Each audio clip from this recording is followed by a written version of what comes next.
Hello. Today, my guest is Elizabeth Meyers, an Air Force Academy graduate, wife to a fighter pilot, and mother of 8 children. It's easy to imagine the craziness in her day-to-day life. The dynamic mix that emerges is truly remarkable. Following the untimely death of her unborn baby, Timothy, Elizabeth's life dramatically changed. Even though she had her doubts about God's faithfulness, she came through a season of difficulty to tell her story and encourage others to rise above hardship so they can live with purpose and joy. Liz also serves as the host of the weekly podcast Resilient Life Hacks, which explores inspiring stories and practical applications in the field of healing. As a motivational speaker and Bible teacher, Elizabeth appreciates using familiar metaphors to discuss large theological topics and make such notions more accessible to the general public. She also helps the people she touches overcome the challenges they face and help them succeed in their goals by teaching them how to strengthen their spirit, soul, and body. Her socials I'll put in the show notes. Here I'll read them off as well. Her website is elizabethmyers.me/RLH podcast. Probably just better to look in the show notes. Facebook, the Liz Meyers. Twitter, also the Liz Meyers. LinkedIn, Liz Meyers. YouTube, Elizabeth Meyers. Instagram, the Liz Meyers. And Pinterest, the Liz Meyers. Wow, she's really consistent about her social accounts. That's nice. Yeah, it was an interesting conversation. Me not being such a religious guy, I didn't really dive into that whole aspect of her story, but needless to say, just the fact that she moved around her whole life with 8 children and a husband that's off on tours for 6 months at a time, the way that she's so upbeat and keeps her life together is truly motivating. So check out the podcast. I hope you enjoyed as much as I did. Thank you. All right, so today I have Elizabeth Meyers with us over Zoom as per the usual. Thank you, Elizabeth, for taking the time. You're a mother of 8. Thanks for having me on. Yeah, I'm sorry to interrupt you, but I just, like, when I read that the first time, I'm like, a mother of 8? Yeah. Hello? I'm a father of 3, and I love my bed. And I'm like looking forward to get into that bed at the end of the night. So I just wonder what it must feel like for you to have like exponentially more things happening. And you write books and you're doing marathons and all of these things. You have just where most people think like I would just be thankful to, like I said, to make it into bed at the end of the night. Mm-hmm.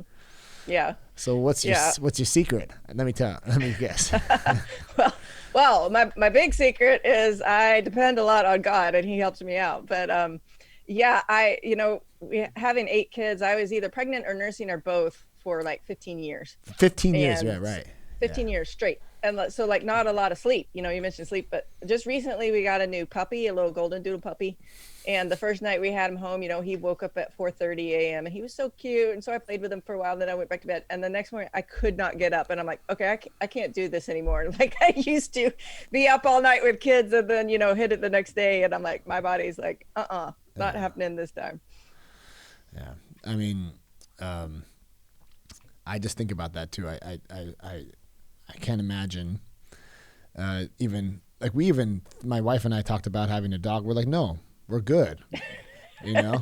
Like just even now, like that decision for us is just, it's I guess it is an egotistical thing, or it's something that we just think about our own time. But it's something that I kind of know when I was thinking about you and I was thinking about what can we talk about. And I guess that's something that I want to dig into is you seem to be very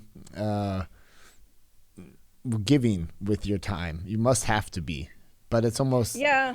That's the thing with a family of 10 people all living in the same house. You really can't be selfish. You learn how to just give of yourself all the time, even when you don't feel like it. And even for our children, they learn from a young age how to interact with all different kinds of personalities and, how different people have different needs and you talk to people differently, or you can, so we study a lot of like personality types in our family. I don't know if you're familiar with Myers-Briggs, but that's been really helpful, particularly, working with our teenagers to just understand that we're all wired a little bit differently. So that kind of helps us mesh with that. But yeah, that's part of my story is being a mom of 8 for years. Like self-care for me was not a thing until I kind of broke down and had to take care of myself. So that's kind of a big part of my message now is it's not selfish to take care of yourself, to set up boundaries and to take time for yourself. So I'm trying to be better about that. And that's where the running came from, was trying to exercise and, do things to keep myself healthy, because I was always so concerned about everybody else's needs. I wasn't taking care of my own. Right. You have like this thing I listened to the other day that said something like, it's the same thing. The airplane is going down and the oxygen mask comes down, and the adult has to put the oxygen mask on first. If you are passing out and you can't help anybody after that, right? So it's like do yourself first, everything else. Right. I learned that the hard way by basically passing out. I had a rough time after we lost a child in the second trimester of pregnancy, and I just spiraled down into depression, and I got stuck in this grief that I couldn't process and all these things. So I really learned that I needed to take time to care for myself so that I could care for my family. Yeah. And that's what your first book is about. Yeah. Yeah. I checked it out a little bit. It's very open. It's just amazing to me. For me, when I think about just writing a book for myself or trying to think about putting thoughts on paper, I just know how hard that is. So and you've finished it, and you're working on your second book right now. Yeah, actually, it's all kind of a continuation of the same book. It just grew too big, so I chopped it up into 3 books. Okay. I don't know if a nonfiction trilogy is a thing, but I'm gonna make it one. Make it one. Yeah. Yeah. And so the dynamic of the family, let's go back to that. So you've got a family of 10. See, I used to think like I was so cool. I got family of 5, so everywhere we go, we're kind of like a small crew. So when you guys make a restaurant reservation, right, it's just like, this last year. Well, we don't. Actually, we just eat at home. Right. That's when the pandemic happened and everything closed down. I'm like, man, I'm like pandemic ready, because we already eat at home. I was already homeschooling, and I already dyed my own roots. So like I was good to go. I didn't realize I've been living in lockdown my whole life. Yeah, this is like the pandemic doesn't even make a difference to you because you've been. Yeah, we just carry on. It's just they're like that's just the life of having 8 children. Yeah. Yeah. I mean, so when's the last time you guys actually went out to a restaurant? Then it's been a while, so it's not even a thing. Yeah. We went out recently to a Mexican restaurant with family and stuff, like to celebrate a birthday or something like that. We do. And then my husband and I try to make it a priority. We have date night once a week. So we go out, just the 2 of us. That's good. Yeah. Yeah. The date night once a week thing, that's a good thing. Yeah, it gives us time to just have a conversation that's not interrupted, which is very rare. So that's nice. Right. How old is your oldest? Our oldest is 23. He's in the Marine Corps. He's married, and he's actually overseas right now. He's deployed for 6 months. My cousin. And our youngest is 9. I can't believe my baby is 9. But our 3 oldest are adults, and so they've launched. So we only have 5 kids at home. And right now, our 3 middle, junior high, high school kids are at Bible camp this week. So we just have our 2 little ones home, and I'm like, this is so strange. We're a family of 4. Like, it's so we weird. haven't been a family of 4 for a long time. Yeah, and it's so interesting because the time. I'm one of those people. I'm a parent that I love being a parent, and I know that the time is. It's still hard to like that the time is limited. Yeah. But still, life does its thing, and so you get busy and you think like I do this, and this. But if especially talking to you right now, like I'm probably gonna go home and just be like, hey guys, what's up? Because you realize that you've got 3 of them already out of the house. That means for me, that's an empty house. And it's just me and my wife. So let's see what that like you hear about those relationships too. Like if you don't do these this once a week kind of take your time away thing, and then the kids get out of the house, you don't even know your partner anymore. You're like, Yeah, and it's my husband's been military. He's actually retiring this month. So our whole marriage, he's been active duty. He's been gone a lot. So really making our relationship a priority has been important for us. Because we've also heard a similar story of people who spend their whole marriage in the military, and then it's when they retire they actually unfortunately have marital problems because now they're actually living together all the time. Because with the military, there's a lot of separation, Yeah, for sure. Um, Yeah, the dynamic is just like, wait a minute, what? You're home now all the time? Like all these things that I didn't know that bug me about you are literally. Yeah. Yeah, it's very different. So we've moved back to Texas, which is where I'm from, and we've wanted to kind of live in the country. I've always wanted to have chickens and stuff. So cool. We've added chickens and sheep to our thing. And this puppy that I was just telling about, that's actually our third dog. And so I was writing my son who's in Japan, and I showed him a picture of our new puppy. He goes, "You're going to have more kids than dogs." And I did the math and I realized, for every child that's left the home, I've acquired a dog. I don't know if that wasn't like, in the conscious mind intentional, but it's almost like, I need to be surrounded by things to nurture and care for. And if it's not children, then I guess it's going to be animals. Yeah. Dogs are perfect for that. And cats, like cat ladies are different, right? Yeah. Well, I'm an animal lady. So, I do have a cat too. He was a rescue from a hurricane, actually. So he's named after the hurricane we saved him from. But that's cool. I love him too. But yeah, he's friendly in a different way. Yeah, see that? Yeah, exactly. Like cats are cool, and I think that the thing that gets me about, like, when I say cat, like, do you think of like the woman or the single person that's got like 14 cats? Yeah. Right. That would totally be me, actually, if not for my husband. We had been dating like a week, and I decided I wanted to adopt a cat, so I went to the shelter, and there was a whole litter of kittens that had been abandoned. They were too young to be away from their mom. I was gonna bring the whole litter home. If at the time we were just dating, he wasn't my husband then, but if he hadn't stopped me, I would have come home with like 10 kittens. That's just who you are. He made me just get one. And then, later I see the wisdom of that. But at the time I'm like, dude, I've only known you a week. You can't take away my kittens. But technically not, right? Yeah. Yeah. My husband rescued me from being the single cat lady, like in more than one way. And so he's retiring this year from active duty. This month. Mm-hmm. Well, congratulations. Yep. That's yeah.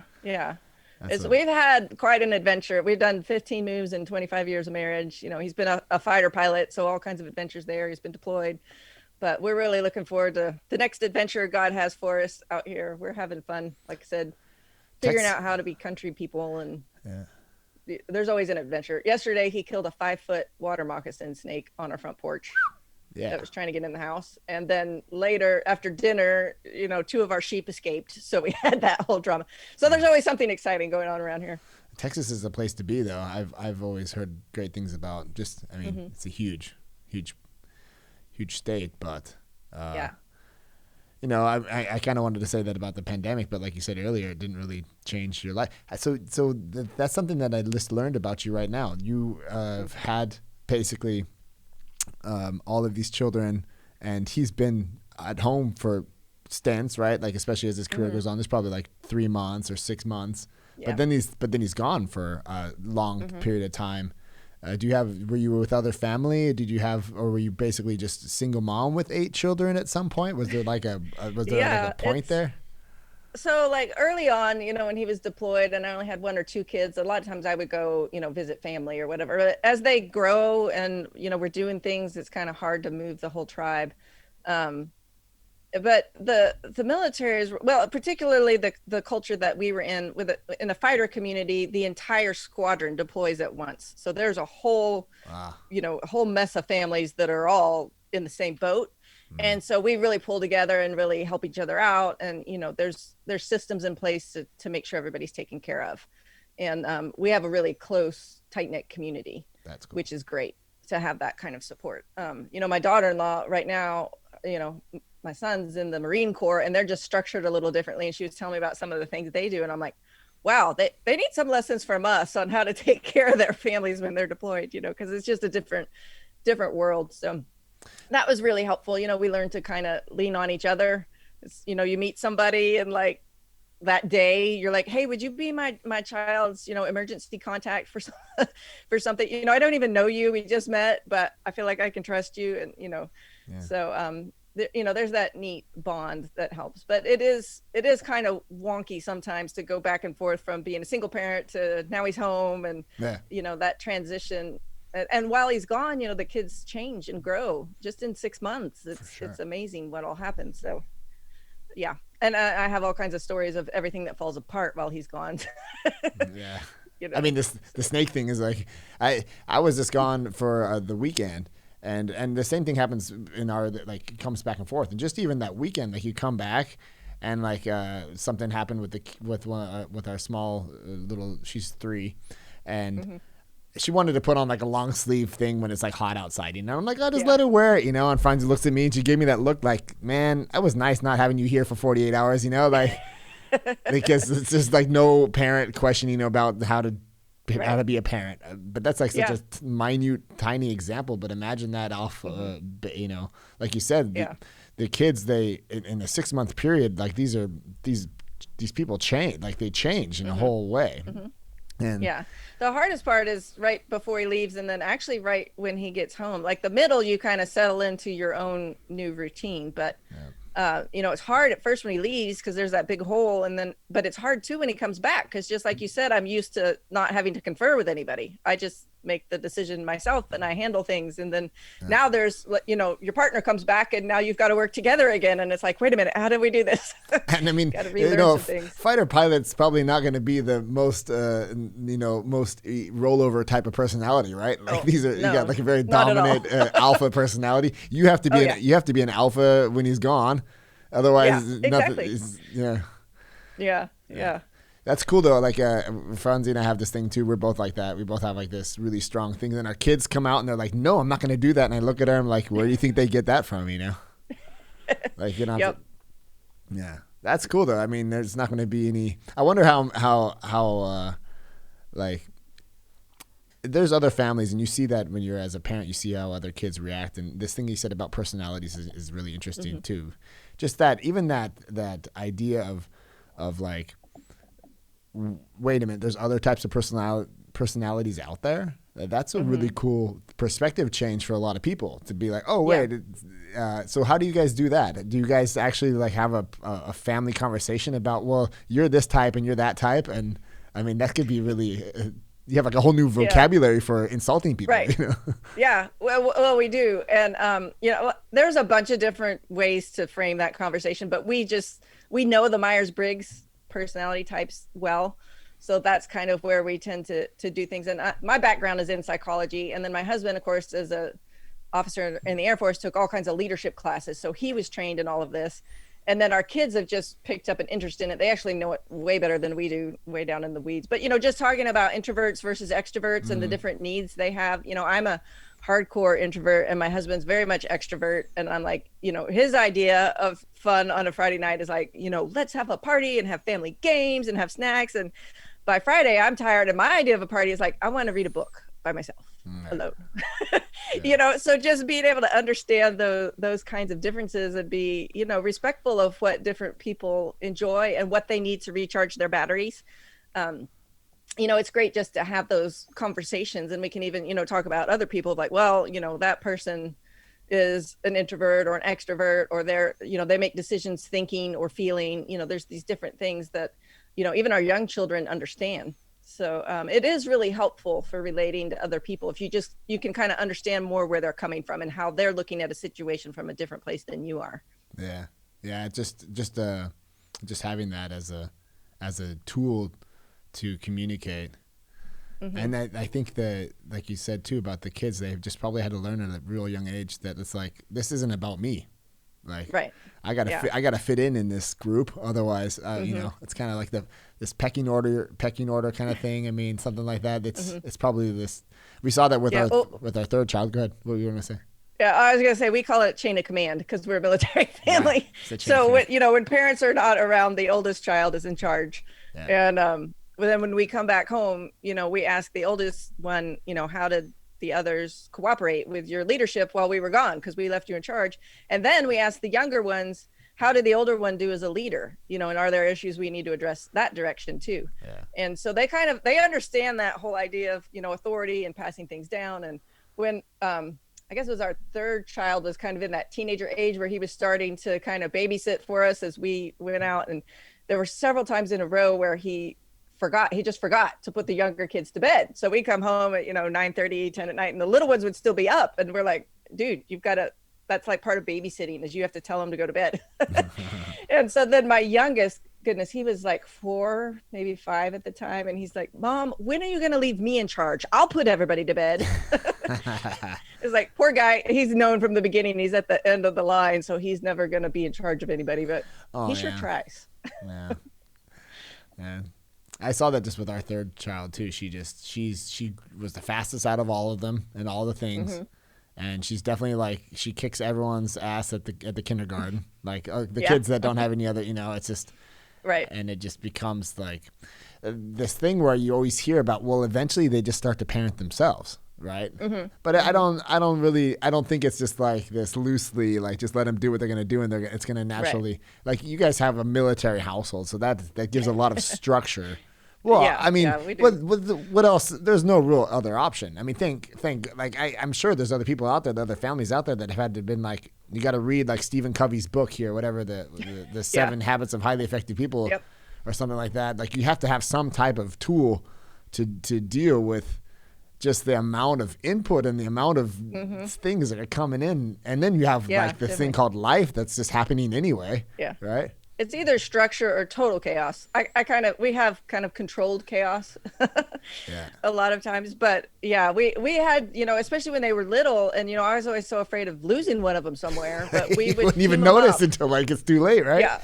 The oldest would be paired with the youngest and like keep track of this child while we're out. And then, the second oldest with the second youngest. And, we work our way to the middle. And eventually you get to the 2 children in the middle who are roughly the same age. And they're like, we don't want to hold hands.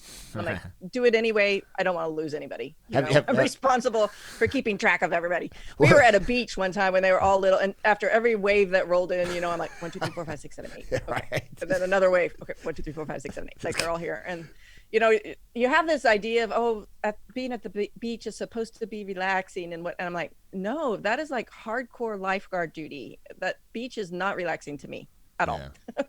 Do you guys, I was going to ask that too. I was thinking about that because our little one wandered off when we were on vacation. We were camping and my wife came back and we're like, we didn't know, like everyone just kind of assumed that all of them were there, And then like the workers they kind of showed up on a golf court at the camping place and they're like, there's a young little girl asking for a mommy with curly hair, and we're like, oh, curly hair, that's ours, And she had been gone for like 20 minutes, and the whole time she was just sitting there like, I lost my family, and oh no. Yeah, you feel like real bad parents at that moment. Oh yeah. Yeah. We've had situations like that. I feel better knowing that, even Jesus' parents did the same thing. They he was gone for 3 days before they missed him. So I'm like, okay. Yeah. If Jesus is cool, he can survive that. My kids can survive too. 3 days. They'll be okay. Well, I mean, what kind of vacations do you guys do when you get the chance to do vacations? So military family, our vacation is called moving. And on our way from point A to point B, we have a camper and we camp along the way and we see whatever there is to see or visit whatever family there is to visit between the 2 places. So, well, because you're moving so often, that's like a chance to take a long. You have a period of time, right? There's like probably they give you time to move. My husband's been so busy, they give him leave off every year, but he hadn't been able to take it because he was deployed, he was working. They needed him, so. They have what they call use or lose leave. Like you can carry it over from one year to the next, but only a little bit. And then if you don't use it, you lose it. But it's like, but you don't give him the time to use it. He was deployed for 3 months this last time. And he worked every day, Saturdays, Sundays. He never even left the base the whole time. He worked, 12-hour days every day. Wow. And then he came home. And it was the end of the fiscal year, and they're like, "We're yanking 17 days of your leave because you didn't use it." And he's like, "When was I supposed to use it? Like, I haven't even had weekends off, much less taking leave." But that's the way the system works. So, how many years did he serve total? I mean, it's funny. I just keep asking about your husband. No, that's cool. So total 31 if you count our academy time. We both went to the Air Force Academy. That's cool. Initially where we met, but we didn't start dating until we were lieutenants. And then after we got married and we had our first son, then I separated from the Air Force to stay home with him. Oh, okay. But I officially, because the military doesn't count the academy time. I don't know why. That's very much a military lifestyle, but so 27 years of service. Oh, cool. So you got into the academy too. That was your, before you became a mom, you were like, let's do this. Right on. That's no joke. I Yeah. remember thinking about that back in the day. Like that's you got to have your shit together to get into to get in, right? Like, Yeah, it was hard to get in and even harder to stay there, but yeah. I finished. Sometimes Nice. I'm like, now why did I do that? But Yeah, respect. You guys got some grit. I think be interesting to like just be interesting to I just could just imagine like sitting around with your family having a beer, just being like, okay, let's go. Let's just go through each child here, like what's going on in your life, and then the different personalities, but all coming from that same background. I mean, yeah, probably got some tough cookies in that family. How many? I kind of saw a picture. I didn't really count. What's the mix? So you got like 5. Yeah, we have 4 boys and 4 girls. Right down so in the the middle. oldest 4, there's only 1 girl, and then in the youngest 4, there's only 1 boy. So my youngest is a boy, and he's got 3 older sisters. Bless his heart. Yeah. You can pray for him. Yeah, that's no. There was one time he was little bitty, and I think I like rolled down the window in the car or something. He's like, "Mom, you're gonna mess up my hair." And I'm like, okay, you need to have a conversation with somebody other than your sisters. He's going to be real understanding, like, one of these guys. He's got like a buzz cut, like your hair doesn't even move when the wind blows. Oh, that's cool. Good Lord. I just thinking about like, just that style. I actually have this other thing. I wonder if you guys have this internal conversation as a couple about what everything that's coming out with the UFOs and whatever they call them something different now. But there's especially as a pilot, Commander Fravor is like a big deal now. He was on the Joe Rogan podcast talking about these blips that they've been seeing. Well, I mean, if you can talk about it. Yeah. My husband hasn't seen anything like that. We haven't talked extensively about it, but the other day he was like, there are so many lights when you're flying, and especially at night, everything just looks different. He's like, there's no telling what it was. And I don't know. I've always kind of thought, I bet UFOs are something secret the military's doing that they're just not telling us. Yeah. I mean, there were a lot of things like the SR-71, was top secret for years before they came out and said what it was. And actually it was called the RS-71 because it's a reconnaissance aircraft. Yeah. But the president at the time, was it Reagan? I can't remember who it was that announced it, said it backwards. So they went back and they changed all the documentation on that plane. Just because the president to match the mistake that the president said. Yeah. Well, there was like this. It was wasn't it called the A-10 or something like that? The first actual. That's a crazy jet, right? I mean, just just amazing like engineering. It's like a tank in the sky. Tank in the sky, yeah. Yeah, I just think that like to be flying around and having all you pilots have got great eyes. You don't wear glasses, so you had to have great vision right from day one, and then you're out there and you're seeing stuff. And I mean, what's this commander doing? He's not going to say something he didn't see, and he's doing the math. He's watching a blip on the water go up to 60,000 and jam radar. Basically, it's I guess that's just a sign of war, like if you're jamming radar and stuff like that. Yeah. And now, it just kind of all comes out in 2000. I'm just waiting for the aliens to come down and just be like, okay, simulation over, Yeah. But, so when I was a kid growing up, my favorite movie was E.T. Yeah. I only ate Reese's Pieces for years after that, instead of M&Ms. But I remember as a kid, I was like, I'm going to be really disappointed if I grow up and an alien never comes to visit me and lives in my closet with my stuffed animals. That was kind of the mindset that I had. I'm like, I want my own personal ET. Yeah. But yeah, I don't know. I can't really speak to that. I know there's a lot of weird tricks your mind can play on you flying, because our senses weren't really made to do what we're doing in the air, in that 3-dimensional space and all the stuff that they do. Sure. So I mean, I don't know. I'm not doubting them that they said what they saw. I have no idea what it is. I just thought you'd be like, oh yeah, by the way, the other night on our date night, my husband said something, I was just kind of hoping for that one, I was fishing for it. Now that you've asked me though, we'll probably talk about it this week at date night. I'll find out the scoop. Yeah. That's cool. So let's promote you a little bit. Talk about what you're up to, and so that we can share that with the people watching and listening. So, your first book that you wrote, when did you write that? It came out in 2017. Okay. It started as a journal. I mentioned before I was going through this really hard time where I got stuck in a place of grief and depression for several years. Yeah. And it took me a while to come out of that. But as part of the healing process, I was kind of, reconnecting with God in the morning. I had been really angry. I was mad at God and really questioning everything I thought I believed, and just really had it was a big crisis of faith for me, going through this, because I felt like I'd been abandoned when I needed someone most. Right. But during that time I was journaling, and I was about 3/4 of the way through my first notebook, and I'm like, I think I'm writing a book, I think. So it took me 5 years, I think, from that point to actually get the book out. And then I had planned to write the second book right away, because I already knew what I was going to say, but we moved again with the military. Then I had a health crisis. Then I had a car accident. All this crazy stuff happened. Yeah. So it's been, another 3 years to get this second book out, but it is coming out later this year. So the first one's called Undefeated: From Trial to Triumph. Okay. How to stop fighting the wrong battles and start living victoriously. And that's kind of the framework. It kind of goes through a lot of my journey about, asking why did this happen? Where's God when these bad things happen? Questions that people ask all the time and have always asked for all the ages. And it's just kind of my processing on that, and who we really are and what our battle really is. And then the second book that's coming out this year is more the nuts and bolts. It's called Undaunted: Your Battle Plan for Victorious Living.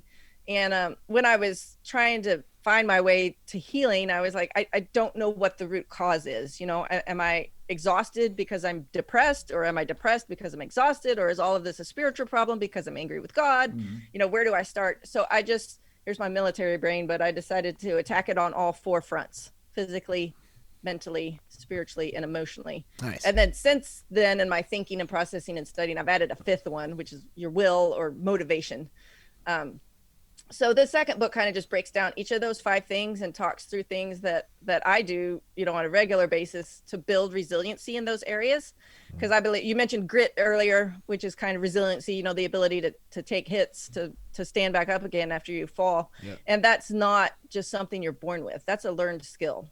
And so resiliency is, learning the process of building strength in these areas and how they're all integrated. We tend to separate, my physical health has nothing to do with my spiritual health, or nothing to do with my mental health. And they're all interrelated. They're all connected, and they all feed and influence each other.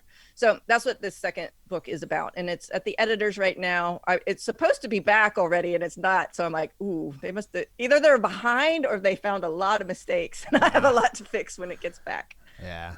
Wow, that's so that's just coming straight out of your own experience of, it's a very traumatic mm-hmm. experience, and then putting yourself back together.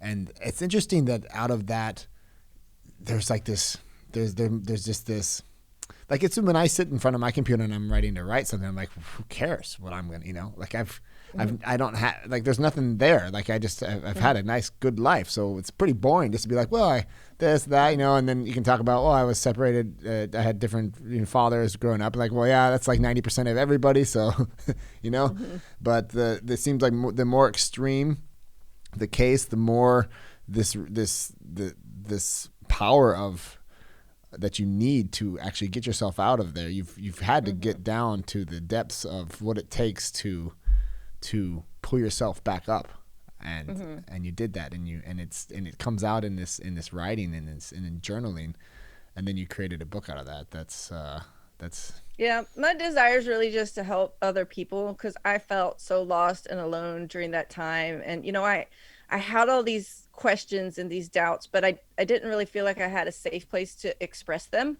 Oh.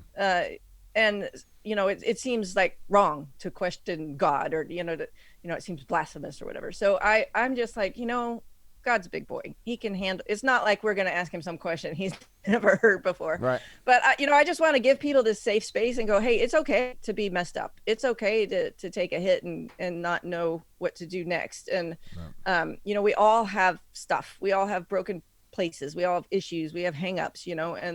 And it's okay to say, I'm not okay. I'm struggling. Because for years I faked it. I put on a smile and tried to just push through. Tried to power through it. And in that 5 years that I was dealing with untreated depression, we had 3 more babies and 3 more military moves. And, that's when I just got to that breaking point where I'm like, okay, mama's got to step back and take care of herself, because this is not working for me any longer. So just that, that authenticity to say, I'm not doing okay. Something is wrong and I'm not handling this right. And I think a lot of times it's not as much what happens to us in life, but it's how we process it and how we interpret it. So all the things that were going wrong in my life, I perceived as God was hating me. He was against me. And, or this, I threw a lot of blame at other people. I had some bitterness in my heart towards mostly medical people who had said really insensitive things to me during that time.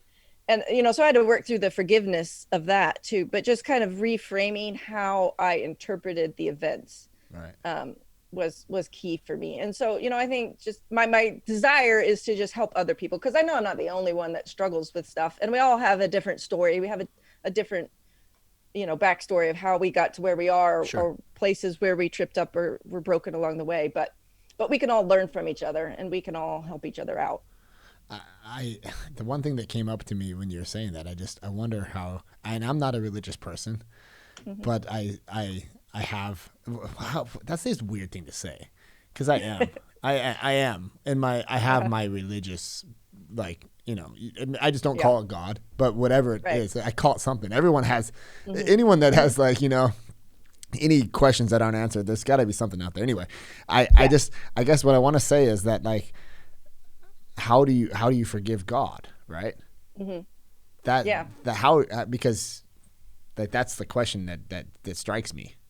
How right? That's a great question. I had to deal with that, and to me, I actually just said that in another podcast recently. I'm like, this sounds really weird to say, but I had to forgive God. Not that he needs forgiveness. That was my struggle. Is like, how do you forgive somebody who's supposed to be perfect?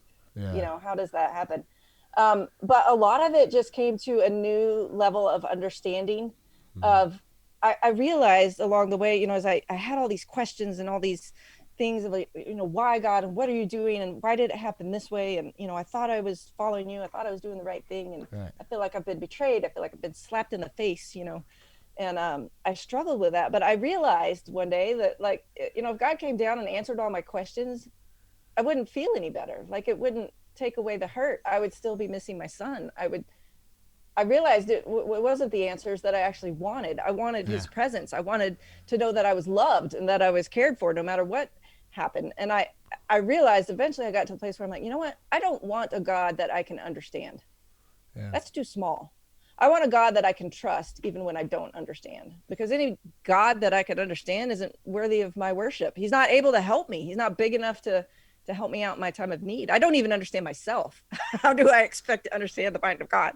So I just like, his thinking is so far above ours, and the way that we are able to think. I kind of came to the conclusion that, if I had all the facts, if I was all knowing as he is, and if I was all good, if all my motives and intents were pure, and I had everybody's best interest in mind, I would choose the same thing for me that he chose for me. Now I can't understand that. I can't understand how could this be what I would choose, right? Because it was so painful and such a dark time. But that just comes down to that trust of, I can't figure out his mind, but I trust his heart that he does love me and care for me. And for me, I just look to the cross. He gave his best and his only for me. He gave everything. I mean, isn't he also going to give everything else? To me, that's just, a real sign of his love, that he sacrificed everything for me, because I can't get to him. I can't be enough. I can't help myself, but he came and helped me. And so when I reframed it all that way, and I trust his heart instead of trying to figure out his mind, right? Then I got to that place of peace, and I was able to, we can use the words forgive him. And to some people who are really rooted in a Christian faith, that almost sounds blasphemous. Like, how do you forgive God? He's sinless. He doesn't mess up. But I identify with what you're saying, because that's where I was in a place of, I need to forgive God because I'm really angry with how I felt like he treated me in this situation. So that's how I was able to get to that point and to move on. And now I feel like my faith is on a much more stable foundation. In my book, what I called it before was a fair weather faith. It was kind of like this transactional view of God. Like, if I do all these do's and I avoid all these don'ts, then life is going to be all sunshine and roses. Right. And that's not what we're promised at all. I realized nobody obeyed God as fully as Jesus did, and yet no one suffered as much as he did. Sometimes bad things happen to people who are doing the right thing just because, and we don't always have an explanation of why. So I don't, that may be a long answer to your question, but I had to think through all those things, and not everybody does. I've had some people who have kind of read my book or part of it and kind of went, I don't think that deeply about stuff, and kind of tossed it aside. And I'm like, well, I do. And I'm sure there are other people out there that do. So maybe my book is for them, for people who wrestle with these questions and want to know the answers. But to people who are kind of like, that's not really my thing, then maybe that's not the person that, I'm speaking to in my writing. But I needed to go through that to get to my point of healing. I needed to wrestle with those big questions. Yeah. I mean, you're confronted with that in that moment, and I think it's totally a normal reaction to have, that, to just be like, in that moment, just to be like, well, of course, this is God's plan. Like, come on. I mean, that's, that's a really hard, I think anybody that would expect that of anybody is just treating you I mean, we're just humans, right? So and I think even well-meaning Christians a lot of times get that, they just kind of dismiss it of, oh, God's working everything together for good, which I believe is true, but that's not helpful in that moment to a person that is dealing with raw grief and brokenness. It took me years to get to the point where I was willing to believe that and accept that. That's not what I want to hear in the midst of my grief. But I think, and that was part of what I had to go through, is people say things because they don't know what to say, and they're trying to help. So even, those hurtful comments that people made about, oh, well, at least he wasn't full term, as if, an older child is more difficult to say goodbye to than a younger child, or, well, you can have another one, or you already have 5 others. None of those things are helpful to a person who's just lost someone that they love. But to realize that, people don't know what to say. So they're just trying to say something positive, because I think we get uncomfortable with each other's pain and grief. Sure. And so I think that's part of the message is, it's okay. It's okay to be sad. It's okay to be broken. It's okay to struggle with depression and anxiety and not know these things. And we just need to come alongside each other and just, put our arms around each other. And we don't even have to say anything. Yeah. I was recently, in the past year, I was on an airplane, and my husband and I were flying together, and just as they closed the doors and we're getting ready to taxi back from the thing, the lady next to us got a phone call that her son passed away. She was actually on an airplane to go visit him. He had been in a really bad car accident the day before, and he died before she could get there. And so, of course, she just, fell apart. I mean, all the emotions that you would expect. And the flight attendants are like, do you want to get off the plane? And she's like, no, I'm going to go see him. So for 3 hours, we sat next to this woman, and we just cried together. I don't know, I didn't know her, I didn't know her son, but as a mom who's lost a son, I could relate on some level. Sure. And sometimes she was just sobbing and weeping, and then other times she would be kind of making off-color jokes, and then other times she was reminiscing and sharing stories, and I just kind of was in that moment with her. If she wanted to laugh, I laughed with her. If she was crying, I cried with her. And I didn't feel that pressure of, I've got to say something to fix this, right? Because I can't fix it. I know I can't fix it, but I can just be there with her. By the end of that 3-hour flight, we were like best friends. We've kept in touch somewhat. I want to respect her privacy, but sure, we did text back and forth somewhat, and it was quite an experience. But that just showed me the power of just being there. Yeah. We don't have to feel that pressure to, I need to come up with something to say. Yeah. People don't want you necessarily to say anything other than, I'm really sorry, but you don't even have to say that. You just hug people and cry with them, and that means more than anything you could say. That's very powerful. It's true. You have like this feeling, you want to fill the space, and there has to be something that has to be said, and you don't know because if you haven't been in yourself in this situation, there's no, it's kind of like talking to someone it's a stupid idea here, but just like skydiving, like explain that. You can't until you've jumped out of the plane yourself, there's no way any explanation is going to live up to what it's really like to do it. Yeah. But which I recently did, by the way. Really? It's really fun. Yeah. You got to try it. It's a nice change of pace there, huh? Yeah.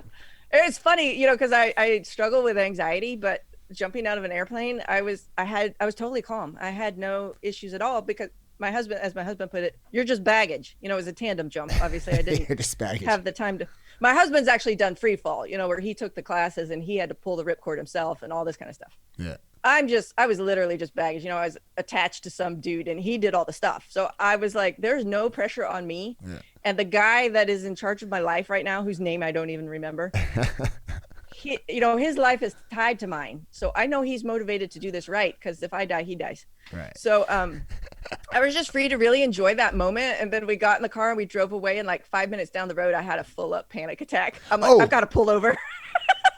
So he hit you afterwards, yeah? I had this delayed reaction. It was hilarious. But in that moment, it was like, whoa, freedom was the word that came to me. Of just, I'm flying, just watching the cloud. That was the only indication I had of the speed I was falling, was watching the cloud go up past me. But that's cool. Anyway, sorry, I took us off on a tangent there. No, yeah. I brought it up, Yeah. Yeah. No, I mean, it's just that idea that when you're dealing with something uncomfortable, just to remember and to have the wherewithal, I guess, in the moment, to be like, this person, what they need right now is just this human heart to heart connection. And again, the mind is just blocking. It's just getting in the way. I guess if you, exactly. it's hard. It's more of a heart thing. Yeah, and then if it's like you said, you just kind of you knew what she needed because you've been in that situation yourself. So it was like she just, and that's hardcore though. Yeah, I think if we could just take that pressure off of ourselves, of you can't say anything to make it better, right? So don't bother trying. Just remove that pressure to feel like you need to say something positive in that moment, and just be okay sitting in the grief. And there's this other thing, this word that I looked up in German. I don't know what it's called, but in English it's equanimity. So it's kind of like this idea that like it's not personal. Like you kind of don't have a like when someone says something to you that doesn't fit at all. My initial reaction would be kind of just be like, come on, man, doesn't fit here. Yeah. But knowing that like they're like, if you just have the wherewithal also to be like, they're just saying that because they want to comfort you and they just want to do this thing. So it's kind of like you have this idea that it's not about me in that moment. Like they just don't know what to do. Yeah. But that's exactly. And it took me a long time to figure that out. At first I really took it personally when people would make comments that were insensitive. Yeah. And it because I was just so lost in my own grief. But, eventually I got to the point where I'm like, it's not like they were intentionally trying to hurt me. Yeah. They just didn't know how to handle the situation. I mean, and I, like well-meaning friends, it was a little easier for me to forgive that. But medical people who work with pregnant women and babies and see loss, regular, I feel like they should be equipped to handle it a little better, to, to not be so. I don't know. It was like I was the first woman in the history of the universe that had ever lost a baby, and they were just at a loss as to what to do. Right. And I feel like medical people should have some training of how, not just physically, how do we help people, but emotionally, how do we help people who are going through a big thing? Yeah. If I were in charge of medical training, I would add that to the curriculum. But just give a little bit of heart training, huh? It goes a long way, but it's almost like that's something that I was listening to. We have another guest coming up next week, I think, and she's all about the heart, right? And and I was listening to a podcast that she was in, and she was talking about the fact that she couldn't, like, in the corporate world, right? So she's on LinkedIn doing this whole corporate thing. In the corporate world, people would be like, this isn't the heart thing. Like, we're here for business. And like it's just like in the last couple of years that it's actually like we're going to train on the heart, and I just listening to that kind of opened me up, and it's almost like a sign of weakness, right? People, right? And same with the military world. They're not really much about expressing the heart either. I was laughing with somebody the other day, remembering a story when I was in basic training. My roommate really had trouble adjusting mentally, and at that time they had what they call a hard out policy. You weren't allowed to quit during basic training. You had to wait, you had to go through the whole summer and then you could drop out, but they wanted you to make it through the summer. So I have this roommate who doesn't want to be there, is not emotionally or mentally prepared for what she's dealing with, and can't leave. Okay, so bad recipe right there. Right. So at one point she was off doing something, and my cadet squadron commander came and knocked on my door. So I'm standing at attention, right? Because he's an upperclassman. He's speaking to me, so I've got to be at attention. And he's like, hey, some of the upperclassmen are worried about you, because your roommate's kind of wigging out, and we realize that affects you. And are you doing okay? And I'm like, yes, sir. What else am I going to say? And so then he's like, well, we want to make sure that you're taken care of. So if you feel like you want to do something bad to yourself, will you just come talk to me first? And I'm like, yes, sir. And he leaves. And I'm like, I would not come to you if my life depended on it. Right. So that was like mental health counseling in the military in the 90s was like, you're going to stand at attention and I'm going to say, we're worried about you. Don't kill yourself. That was the extent of it. So yeah, not much heart going on there. Yeah, that's it's a very inviting, come in to sit on the couch and it's like at attention. We're gonna have a deep relationship conversation right now. If you want to kill yourself, just report to me, Sergeant. Like, exactly. Right on. But he's a kid that's a couple of years older than me. Right. He wasn't trained in any of that either. You know, it was kind of a ridiculous situation. But fortunately, at the end of basic training, she was allowed to leave. But that was after some unfortunate things had happened. And how was it? 3 months or what? 6 months. Gosh, it's a good. I think it's 12. Yeah, 3 months. 3 months. It's 6 weeks and 6 weeks. That's 12 weeks. Yeah. Yeah. Yeah, we reported at the beginning of June, and then it's through August. So. Yeah, and when you figure out in the first day or the second day that this isn't for you, and you got to stick through it, and then you're not mentally stable, and then it's like, oh God, have fun with that. She tried injuring herself to be sent home, and stuff like that, and they wouldn't let her go. Yeah. Like. Yeah. That's bad stuff. Yeah.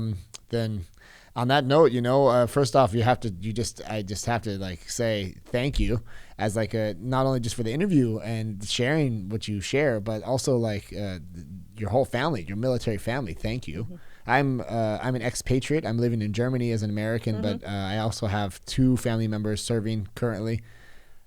It's a huge sacrifice. The whole family, I don't have to say that to you. So I just would extend out my thanks in that sense to you guys for out there protecting us against the evil that's out there, because we all know there's a lot of evil out there, and without the men and the women every day putting in the time, 3 months without a break, giving up their free time and not getting the 17 days back that they deserve anyway. And, so I hope that in that sense that you and your family and especially your husband, can enjoy his retirement, his well-deserved retirement next month. That sounds awesome.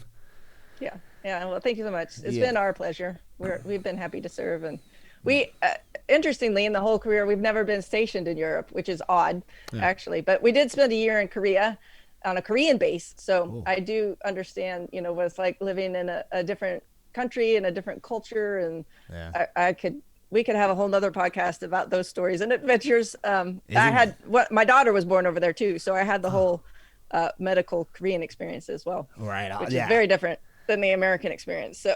Yeah. And I think it's even more like the Germans, there's definitely a huge amount of differences between Germans and Americans, but like then you have like the whole Asian thing and the Korean. Oh, I can imagine. And then having a child. Oh, okay. Yeah. It was quite innovative. It was funny because the Korean, then she was our 5th child, so we're having our 5th child and we're homeschooling. And to them, that was really, really weird. They only had 2 children.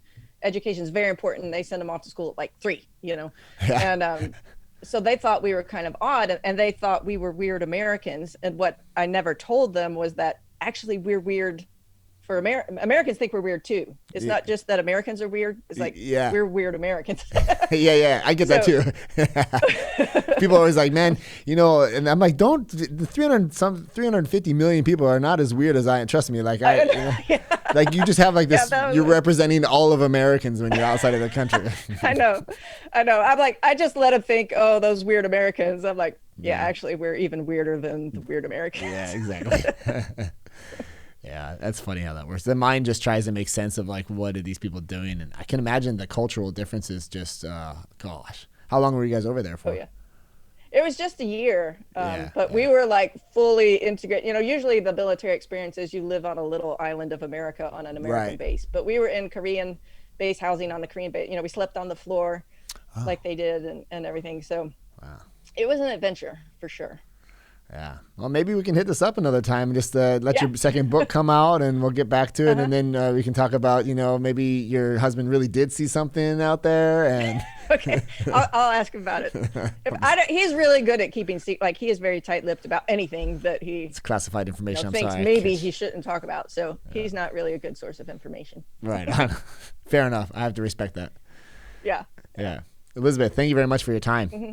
Yeah. Well, thank you. It's been a pleasure chatting with you. Yeah, I'll hit you up afterwards when they come out with everything, and then I would like to keep you on the keep up with you, see what's up with you in 6 months or something like that. Yeah, for sure. That'd be great. All right. Talk to you later, huh? Bye-bye. Okay. Thanks. Bye.